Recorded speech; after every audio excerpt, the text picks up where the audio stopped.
வணக்கம் ஐபுவன். அஸ்ஸலாமு அலைக்கும்.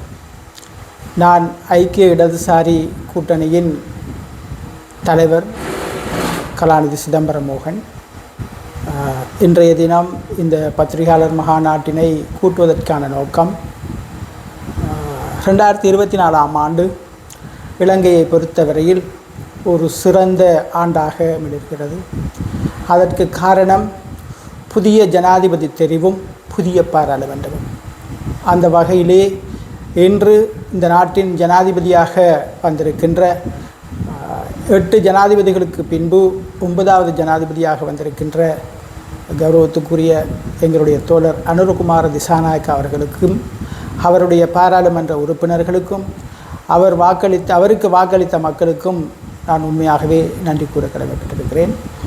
1977 ஆண்டு ஏறக்குறைய 47 ஆண்டுக்கு பிற்பட்ட காலத்திலே ஒரு 3 தசாப்தங்களுக்கு பின்பு நடைபெற்ற தேர்தலிலே ஒரு வகையிலும் இல்லாத வகையில் JR ஜெயவர்தன அவர்களுடைய ஐக்கிய தேசிய கட்சிக்கு இலங்கையில் 6/5 பெரும்பான்மை கிடைத்தது. அந்த பெரும்பான்மையின் பயனாக அவர் இந்த நாட்டின் அரசியல் அமைப்பை மாற்றியமைத்தார். அவருடைய அரசியல் அமைப்பின் பிரகாரம் ஆணை பெண்ணாகவோ பெண்ணை ஆணாகவோ மாற்ற முடியாது என்ற ஒரு கொள்கையின் நிமித்தம் அந்த கொள்கையை அடிப்படையாக கொண்டு ஒரு எதேச்சாதிகாரமான செயல்பாட்டினை அவர் முன்னெடுத்தார். அந்த காலகட்டங்களிலே இலங்கையினுடைய எதிர்க்கட்சி தலைவராக எங்களுடைய அமிர்தலிங்கம் அவர்களும் அவருடைய ஒரு சிறுபான்மையான கட்சியுமே எதிர்க்கட்சியாக இருந்த போதிலும் ஸ்ரீமாவோ பண்டாரநாயக்கா அவர்கள் தோல்வியடைந்த பின்பு அவர்கள் வெளியேற்றப்பட்டார்கள். அதன் பின்பு தொடர்ந்து வந்த JR ஜெயவர்தன அவர்களுடைய ஐக்கிய தேசிய கட்சியின் ஆட்சியிலேயே இந்த நாடு நிர்மூலமாக்கப்பட்டது. அவருடைய கொள்கையின் காரணமாக திறந்த பொருளாதாரத்தின் தாக்கம் இந்த நாட்டின் ஒரு சமவுடைமை பொருளாதாரமிக்க இந்த நாடு, விவசாயத்தை நம்பியிருந்த ஒரு நாடு, இறக்குமதி பொருளாதாரத்தை மாத்திரம் நம்பியிருக்க வேண்டிய ஒரு சூழல் ஏற்பட்ட அந்த துன்பமான காலம். அதனைத் தொடர்ந்து 1983 ஆண்டு தமிழ் மக்களுக்கு எதிராக ஏற்பட்ட இன வன்முறையின் போது பல்லாயிரக்கணக்கான மக்கள், அதுவரையிலும் இலங்கை முழுவதும் இருந்த தமிழ் மக்கள் கட்டிய உடையுடன் வடமாகாணத்திற்கு திரும்பி வர வேண்டிய ஒரு சூழ்நிலை ஏற்பட்டது. அது மட்டுமல்ல, அதேபோல் மலேகத்தில் வாழ்கின்ற இந்திய வம்சாவளி மலேக தமிழர்கள் வடகிழக்கிற்கும் இந்தியாவுக்கும் அகதிகளாக புலம்பெயர வேண்டிய ஒரு சூழல் ஏற்பட்டது. இந்த 83 ஆண்டு வன்செயலின் போது JR ஜெயவர்தன் அவர்கள் அன்றைய ஒரு சிரேஷ்ட தலைவர்களில் ஒருவரான தொண்டமான் அவர்களிடம் கேட்ட கேள்வி யுத்தமா சமாதானமா என்று. ஒரு பொறுப்புமிக்க ஒரு ஜனாதிபதி, இந்த நாட்டின் மிகப்பெரிய பெரும்பான்மையை கொண்ட ஒரு ஜனாதிபதி தமிழ் மக்களை நோக்கி நீட்டிய கேள்விதான் யுத்தமா சமாதானமா. அதனைத் தொடர்ந்து ஒரு காலத்திலும் இல்லாத அளவுக்கு இன வன்முறையினால் பாதிக்கப்பட்ட தமிழ் மக்கள் தாங்கள் பிரிந்து போகக்கூடிய ஒரு சூழலை உருவாக்கியது ஐக்கிய தேசிய கட்சியின் கொள்கையும் JR ஜெயவர்தன அவர்களுடைய தாக்கமுமே காரணம். அதன் பின்பு 83 ஆண்டு இலங்கையிலே 3 கட்சிகள் தடை செய்யப்பட்டன. மக்கள் விடுதலை முன்னணி, நவசமஜமாஜ கட்சி, இலங்கை கம்யூனிஸ்ட் கட்சி. இந்த 3 கட்சியும் எந்த சம்பந்தமும் இல்லாத இந்த வன்செயலின் போது தடை செய்யப்பட்டு விசேடமாக நாங்கள் எல்லாம் சிறை செய்ய வேண்டிய ஒரு சூழல் ஏற்பட்டது. அன்றைய காலத்திலிருந்து ஏறக்குறைய 17 வருடங்கள் இடதுசாரிகள் இந்த நாட்டில் பாரிய துன்பத்தை அடைந்தார்கள். அது மட்டுமல்ல, கடைசி காலத்தில் 89-88 ஆண்டு கால பகுதியில் JR ஜெயவர்தன, பிரேமதாச அவர்களுடைய அந்த கொடூர தன்மையின் காரணமாக இந்த நாட்டின் தமிழ் இளைஞர்கள் போலவே சிங்கள இளைஞர்களும் இந்த நாட்டிற்காக தங்களுடைய உரிமையை பெற்றுக்கொள்வதற்காக போராடியதனுடைய விளைவு 69,000 சிங்கள இளைஞர் யுவதிகள், மணம்பேரி போன்ற யுவதிகள் தீயிலே இட்டு கொளுத்தப்பட்டார்கள், கொன்று குவிக்கப்பட்டார்கள், டயர் போட்டு எரிக்கப்பட்டார்கள். இத்தகைய துன்பங்கள் எல்லாம் கடந்து அதன் பின்பு வந்த ஆட்சியாளர்கள் நாங்கள் எதிர்பார்த்ததை போல், நாங்கள் கூட சில நேரங்களில் மக்கள் விடுதலை முன்னணியில் கூட நாங்கள் ஆதரவளித்த எந்த கூட்டரசாங்கங்களும் இந்த நாட்டில் ஒரு பொருத்தமான அரசியலை செய்யாத நிலையில் தமிழ் மக்களுடைய வாக்கினை பெற்றுக்கொள்வதற்காக ஒரு கதையவும், சிங்கள மக்களுடைய வாக்குகளை பெற்றுக்கொள்வதற்காக தமிழர்களுக்கு எதிராக கதைத்ததையும் நாங்கள் அறிவோம். அதேபோல்தான் தமிழ் மக்கள் மத்தியிலும் தமிழ் அரசியல்வாதிகள் ஒரு நிரந்தரமான தீர்வான ஒரு அரசியலை மேற்கொள்ளாத நிலையில் அவர்களும் கடந்த காலங்களில் விட்ட பிழை மாத்திரமல்ல, சர்வதேசத்தை மாத்திரம் நம்பியிருந்த நிலையில் சிங்கள மக்களிடம் தங்களுடைய பிரச்சனையை கொண்டு செல்லாத ஒரு சூழலும் இருந்தது. இத்தனை துன்பங்களுக்கு மத்தியில் தான் இந்த நாட்டில் எது நடக்க வேண்டும் என்று சிங்கள விவசாய பெருமக்களும் உழைப்பாளர்களும் தமிழ் விவசாய பெருமக்களும் உழைப்பாளர்களும் எதிர்பார்த்த ஒரு ஆட்சி மலர வேண்டும், அதற்கு எந்த காலம் வரும் என்று எதிர்பார்த்து கொண்டிருந்த நிலையில் எங்களுடைய கௌரவத்துக்குரிய இடதுசாரி ஒரு கட்டமைப்பை கொண்ட தோழர் அனுரகுமார திசாநாயக்க அவர்கள் மிக பெரும்பான்மையாக ஜனாதிபதியாக அவர்கள் தெரிவு செய்யப்பட்டுள்ளார்கள். இந்த தெரிவு என்பது இந்த நாட்டில் ஒரு மிக பெரும் மாற்றத்தை மாத்திரமல்ல, இந்த நாட்டில் ஒரு எழுச்சியை ஏற்படுத்தியிருக்கிறது. இந்த நாடு சர்வதேச நாணய நிதியம், உலக வங்கி, பல்தேசிய கம்பெனிக்காரர்களுடைய அடிமைப்பட்ட எங்களுடைய சொத்துக்கள் வளங்கள் அனைத்தையும் சூறையாடப்பட்டு கொண்டிருந்த காலத்தில், இறுதி காலத்திலாவது நான் நினைக்கின்றேன் எங்களுடைய மக்களுக்கு, இலங்கை மக்களுக்கு ஒரு சுதந்திரம் கிடைத்திருக்கு என்று நான் நம்புகிறேன். இந்த நாட்டினுடைய வளங்களும் சொத்துக்களும் சூறையாடப்படுவதை எதிர்ப்பதற்கும் அதனை நீக்குவதற்குமான ஒரு சந்தர்ப்பமாக எங்களுடைய அனுரகுமார திசாநாயக்க அவர்களுக்கு ஒரு சந்தர்ப்பம் வழங்கப்பட்டிருக்கிறது. இந்த நிலையிலே 87ஆம் ஆண்டு அரச காணி மீளப்பெறுதல் சட்டத்தை ஐக்கிய தேசிய கட்சி கொண்டு வந்து இந்த நாட்டினுடைய ஏழை மக்களுடைய காணிகளை சுவீகரிப்பதற்காகவே அந்த சட்டத்தை கொண்டு வரப்பட்டுள்ளது. 87ஆம் ஆண்டு அரச காணி மீளப்பெறுதல் சட்டம் 7வது உபப்பிரிவின் மூலமாக மலேக மக்களுக்கு இருந்த உரிமைகள் இல்லாமல் செய்யப்பட்டது. வடகிழக்கு மக்களுக்கு தங்களுடைய சொந்த காணியில் இல்லாத நிலைமை ஏற்பட்டது. இதற்கெல்லாம் காரணம் சட்ட ரீதியில் அன்று இருந்த சட்டம். அதே போலவே மகாவலி சட்டத்தையும் கொண்டு வந்து யார் யாருக்கெல்லாம் காணி இல்லையோ அந்த காணி எல்லாம் மகாவலி சட்டத்தின் கீழ் பறிக்கப்பட்டதே தவிர ஒரு அங்குல காணி கூட இந்த வடகிழக்கிலே வாழ்கின்ற மக்களுக்கு கிடைக்கப்பெறவில்லை. இதுவே கவலைக்குரிய விஷயம். ஆகவே இவ்வாறான பல சூழல்களுக்கு மத்தியில் தமிழ் இளைஞர்கள், சிங்கள இளைஞர்கள், ஜேவிபியினர் எவ்வாறு இந்த நாட்டின் இருபெரும் போராட்டங்களை செய்தார்களோ அதேபோல் 30 வருடங்கள் அரசியல் போராட்டத்தினுடைய தோல்விதான் 30 வருடங்கள் தமிழ் இளைஞர்கள் ஆயுதம் தூக்க வேண்டிய ஒரு துர்ப்பாக்கியமான சூழல் ஏற்பட்டது. அந்த நிலையிலே தான் நாங்கள் உண்மையாக இந்த சந்தர்ப்பத்தில் கூற வேண்டும், வடகிழக்கிலே லட்சக்கணக்கான இளைஞர்கள், யுவதிகள் அழிந்து விட்டார்கள். எங்களுடைய செல்வங்கள் அழிக்கப்பட்டிருக்கிறது, காணாமல் போயுள்ளார்கள், அங்கவீனர்களாக இருக்கின்றார்கள். ஆனால் இந்த 30 வருட கொடூர யுத்தம் முடிந்த பின்பு ஒரு 5% கூட இந்த மக்களுடைய மனோவியல் அபிவிருத்தியோ அல்லது பொருளாதார அபிவிருத்தியோ ஏற்படவில்லை. சில நேரங்களில் கூறுகிறார்கள் வீதி அபிவிருத்திகள் நடைபெற்றிருக்கிறது, அது உண்மை. ஆனால் அந்த வீதி அபிவிருத்தியின் மூலமாக தமிழ் மக்களுடைய அபிலாஷைகள், என்ன கருத்துக்கள் நிறைவேற்றப்படவில்லை. ஆகவே தமிழ் மக்களை பொறுத்தவரையில் அவர்களுக்கு தேவையான ஆக குறைந்தது திம்பு மகாநாட்டின் கோட்பாட்டின் படியாவது அந்த 4 அம்ச கோரிக்கை நிறைவேற்றப்பட்டிருக்கலாம், வடகிழக்கு இணைந்த ஒரு மாகாண சபை முறை நிறைவேற்றப்பட்டிருக்கலாம், அந்த மக்களுக்கு சுய நிர்வாக கட்டமைப்பாவது ஏற்பட்டிருக்கலாம். அது எதுவுமே நடைபெறாத நிலையிலே அந்த மக்கள் 30 வருஷ கொடூர யுத்தத்துக்கு முகம் கொடுத்தது போல் இன்னும் துன்பத்தில் வாழ்ந்து கொண்டிருக்கிறார்கள், வாடிக்கொண்டிருக்கிறார்கள். ஆயுத போராட்டத்தில் பங்கெடுத்த அல்லது பங்கெடுக்காத தமிழ் இளைஞர்கள் ஏதோ ஒரு சட்டத்தின் மூலமாக, அந்த பயங்கரவாத தடை சட்டத்தின் மூலமாக இன்றும் சிறையிலே வாடிக்கொண்டிருக்கிறார்கள்.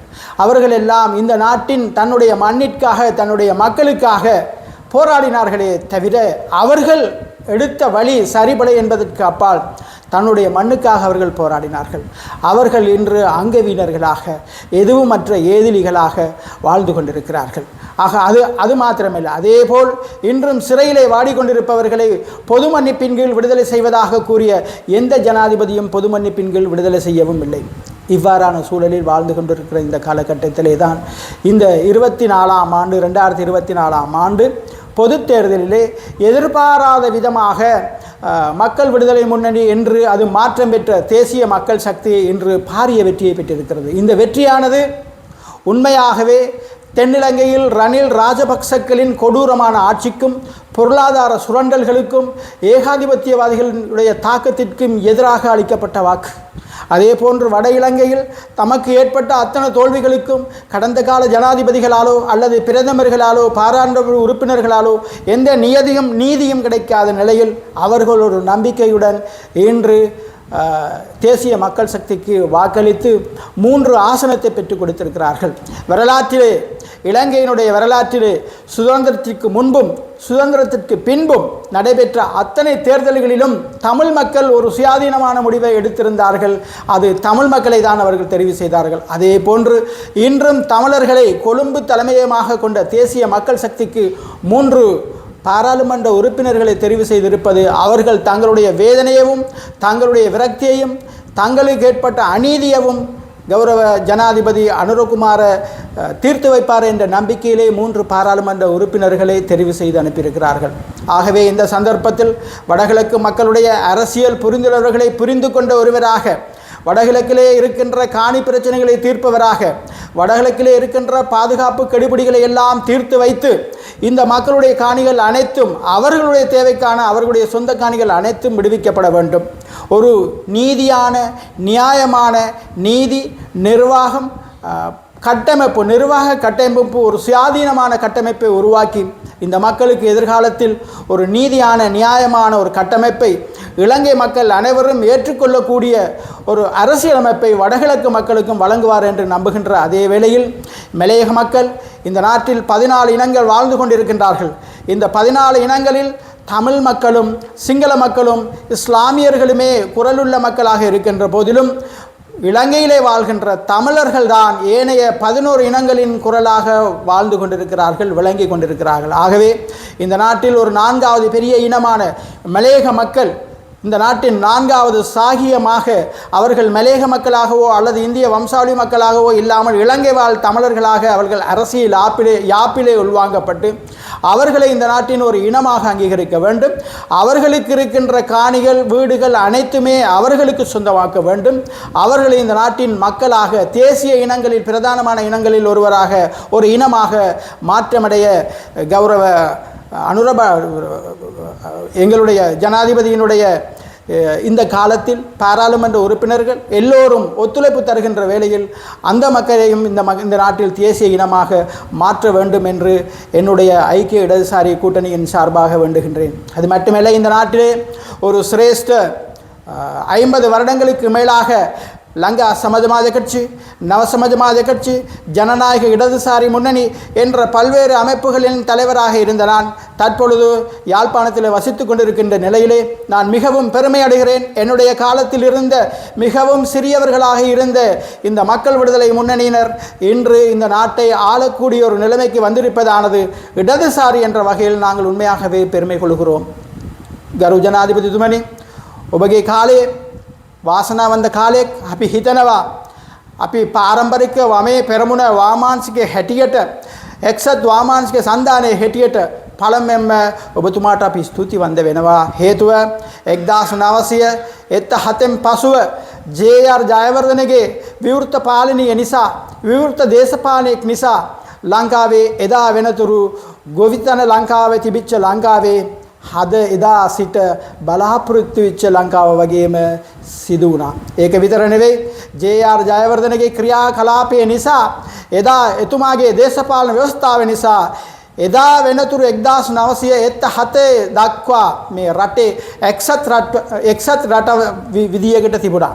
නමුත් ජේ.ආර්.ගේ පාලනය නිසා මේ රටේ දෙකට වෙලා 83 කලබලය නිසා දෙමළ ජනයා, වතුකරේ ජනයා සියලු දෙනාම තමන්ගේ ජීවත් වූ භූමිය අයිතිය සියලු දෙනාම අහිමි වෙලා ඉන්දියාවට සහ උතුරු නැගෙනහිර පළාතට යන්න සිදු වුණා. අනාථ වුණා. ඒක උඩ තමයි මේ ලංකාවේ දෙමළ තරුණයෙක් ආයුධ අතට ගන්න සිදු වුණා. ඒ ආයුධ අතට ගන්න හේතුව දේශපාලනඥයින්ගේ ජේ.ආර්. ජයවර්ධනගේ දේශපාලනය නිසා අහිංසක දෙමළ තරුණයෙක් ආයුධ අතට ගන්න සිදු වුණා. එදා 1989-88 කාලේ සිංහල දරුවෙක් 69000ක් මහජන ජනතා විමුක්ති පෙරමුණ වශයෙන් මේ රට වෙනුවෙන් ගොවිකම් කරු රජයේ වෙනුවෙන් සටන් කළ සිංහල දරුවෙක් 69000ක් අහිමි වුණා. ටයර් දාලා පිච්චුවා, විනාශ කරා. ඒ වේදනාව තමයි, ඒ දෙමෝපියන්ගේ ගඳුළු තමයි හද අනුර දිසානායක ඔබතුමාගේ ජයග්‍රහණය. ඒ ජයග්‍රහණයේ එදා හිටපු දෙමෝපියන්ගේ වේදනාව දුක් වේදනාව නිසා ඒ ජනයා හිතුණා කවදා වූ අපේ දරුවෙක් වෙනුවෙන් අහිමි වෙච්ච අපේ දරුවෙක් වෙනුවෙන් මේ රටේ අදන්න එහෙ පාලනයක් ඇති කරන්න ඕනේ කියලා හිතුණා. එදා විජේ වේරාගේ කාර්යය ගොවිකම් කරු ජනයාගේ දේශපාලනයක් ඉටු වේවා කියලා හිතාගෙන සිංහල ජනයා ඡන්ද දුන්නා ඔබතුමාට. ඒ වගේම උතුරු නැගෙනහිර පළාතේ 83න් පස්සේ තමන්ගේ ජීවත් වූ ප්‍රදේශයේ තමන්ගේ මව්බිම මොනහත් කරගන්න බැරිව යුද්ධයට මුහුණ දෙන්න සිදු වුණා දෙමළ තරුණයෙක්. ලක්ෂ ගාන තරුණියක් අහිමි වුණා. ඒ නිසා අපි කුරුරු යුද්ධයට මුහුණ දුන්නා. අවුරුදු 36ක් දේශපාලන යුද්ධයකට දෙමළ අය මුහුණ දුන්නා. අවුරුදු ටිකක් කුරුරු යුද්ධයට මුහුණ දුන්නා. ඒ ප්‍රතිඵලයේ මේ හින්න අතුරුදහන් වුණා. තරුණ ජීවිතය අහිමි වුණා. දේශපාලන ජීවිතය අහිමි වුණා. අපේ සම්පත් ඔක්කොම මංකොල්ල කාලෙදින් සිදු වුණා. ජාත්‍යන්තර මට්ටමට අද දෙමළ ජනයා ගිහිල්ලා තමන්ගේ වේදනාව කියවන්න පටන් ගත්තා. ඒ නිසා ගරු අනුර කුමාර ජනාධිපතිතුමනි ඔබතුමාගේ කාලෙක් වාසනාවන්ත කාලයක් 1977 ජේ.ආර්. ජයවර්ධන මැතිතුමා කරපු වැරදීමක් නිසා දෙමළ ජනයාගේ හෙත අතදික් කරලා හෙව්වා යුද්ධයේද සාමදේ කියලා. ප්‍රතිඵලයේ යුද්ධයට මුහුණ දීලා අද අපේ අහිංසක සිංහල දෙමළ මුස්ලිම් දරුවෙක් ලක්ෂ ගාන අපේ මහ පොළොවේ අහිමි වුණා. ඒ වැරදීමක් ඔබ කරන්නේ නැහැ කියලා මම හොඳටම දන්නවා. හේතුව ඔබතුමා අපේ වාමාංශික දරුවෙක්. ඒ නිසා මගේ ඉල්ලීමක් මේ රට අපේ මැරෙන්න ඉස්සෙල්ලාම අපි හිතුණා අපේ දේශය තුල කවදා වූ වමේ පෙරමුණේ එයිද වාමාංශික කට්ටියක් පාලනයකට එයිද කියලා අපි හීනෙන් දැක්කා. නමුත් හද අපිට සන්තෝෂයෙන් ඉන්නවා අපේ දරුවෙක් අපේ කාලේ ඉපදිච්ච දරුවෙක් අපේ දේශපාලන යුගයේ මේ යුගයේ ඉපදිච්ච දරුවෙක් ගරු අනුර කුමාර දිසානායක ජනාධිපතිතුමනි ඔබගේ කාලේ එදා ජේ.ආර්.ගේ පාලනයේ කෙඩිච්ච මේ රටක් ඔයාට එක්සත් කරන්න පුළුවන්. එක්සත් කරන්න ඔබතුමාට තමයි මේ වාසනාව ලැබිලා තියෙනවා. වමේ හැටියට වාමාංශික හැටියට ගොවිකම් කරුන්ගේ නායක හැටියට එක්සත් වාමාංශික සන්ධානයේ හැටියට ඔබතුමාට සුබ පතනවා. ඒ වගේම උතුරු නැගෙනහිර පළාතේ ඔබතුමාගේ කාර්යයක් වංචාවක් දූෂණයක් නැති ප්‍රදේශය වන පත් කරන්න ලෙස ඔබතුමාට අපි ඉල්ලීමක් කරනවා. හේතුව පරණ නිලධාරියා තවම නිලධාරියා වගේම තමයි ඉන්නේ. මොන දේශපාලනයක් වෙනස් වුණාට පරණ නිලධාරියා ඒ පාලනයක් ඉන්නකම් මේ අපේ උතුරු නැගෙනහිර පළාත් ජනතාවට සාධාරණ විසඳුමක් ලැබෙන්නේ නැහැ. ඒ නිසා ඔබතුමා විශේෂයෙන්ම ඔබතුමාගේ පක්ෂයේ ඡන්දෙ දුන්නොත් නොදුන්නොත් ඒ ජනයාගේ නායකෙක් ඔබතුමා තමයි. ඒ නිසා උතුරු පළාතේ විශේෂයෙන්ම මන්ත්‍රීවරු තිදෙනාම පත් කරලා තියෙනවා. ඒ තිදෙනාටම ඡන්දෙ දුන්න ජනයාව විතරයි නෙවෙයි ඡන්දෙ දීපු ජනයාව විතරයි නෙවෙයි ඡන්දෙ නොදී ජනයාවටත් ඒ පාර්ලිමේන්තු මන්ත්‍රීතුමන්ලා උදව්වක් කරන්න ඕන. එතුමන්ලාගේ ඔබතුමාගේ උපදේශ පරිදි වෙන්න ඕන. ඒ වගේම උතුරු නැගෙනහිර ජනයාගේ ගොවිපළ නැත්තම් ගවපෙළ නැත්තම් දීවර ජනයාගේ විසඳුමක් නැති ප්‍රශ්නයක් සියලු දෙනාමටම ඔබතුමා විසඳුම දෙනවා නම් මේ රටේ වගාවරට ඇති වෙලා දකුණට කන්න බොන්න සියලු දේම දෙන්න පුළුවන් පරිසරයක් උතුරු නැගෙනහිර පළාතේ තිබෙන නිසා ඒ ජනයාගේ වේදනාව දැනගෙන ඔබතුමාගේ වැඩ කටයුතු වලට අපි සම්පූර්ණම සහයෝගය දෙනවා. කිසිම බලාපොරොත්තුවක් නැතුව ඔබතුමාට අපි සම්පූර්ණ සහයෝගය දෙනවා. එන පළාත් සභාව වෙන්න පුළුවන්, ප්‍රාදේශීය සභාව වෙන්න පුළුවන්. ඔබතුමාගේ මේ පාර්ලිමේන්තුව අරියට කරගෙන යනවා නම් ඒ සියලු දේම ඔබට ලැබෙනවා කියලා අපි ප්‍රාර්ථනා කරමින් ඔබතුමාගේ රජයට ජය වේවා. ඔබතුමාගේ පාර්ලිමේන්තු මන්ත්‍රීවරුන්ට ජය වේවා. ඔබතුමාට ඡන්ද දීපු ඡන්දදායකට ජය වේවා. මං දමිළ බෞද්ධ කොංග්‍රස් සභාපති හැටියට ඔබතුමාට තුනුරුවන් සරණයි. ජය වේවා.